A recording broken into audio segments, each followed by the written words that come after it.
Brought to you by GTA. We start with you.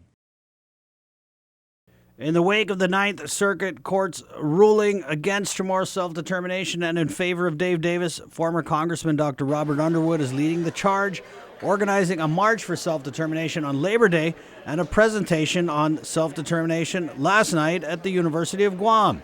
Underwood going back to the beginning and articulating how the United States knew full well what it was getting into when the Treaty of Paris ceded Guam from Spain to America in 1898. The obligation that was taken was that the civil and political rights of the native inhabitants will be determined by Congress, will be determined by the United States. So that meant that the United States took Guam, but understood that it had an obligation to the civil and political rights of those native inhabitants.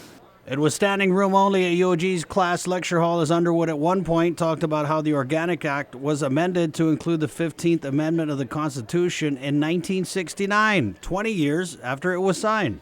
In the Davis victory, the court said a native inhabitant plebiscite violated Davis's 15th Amendment rights. Underwood, using several examples of the federal government's inconsistency, including an Organic Act clause that gave hiring preference to native Chamorros. He said these examples show Congress has had no problem giving preference to one group of people over another in the territories.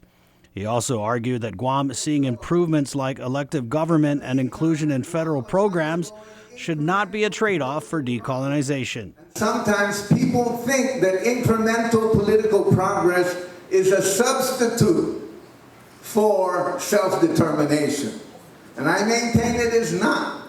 Underwood also saying Congress pushing Guam to write its own constitution was the equivalent of a political status straitjacket. Within a month of the Constitution being defeated by a 5-1 margin in 1979, the Commission on Self-Determination was created by the legislature. Underwood also spoke about how United Nations observers for the constitutional vote told him about the UN's process for decolonization.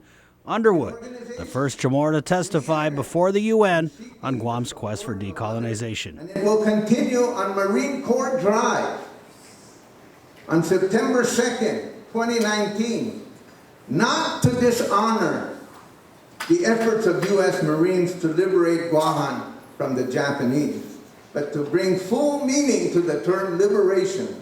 For Guam's News Network, Chris Barnett reports.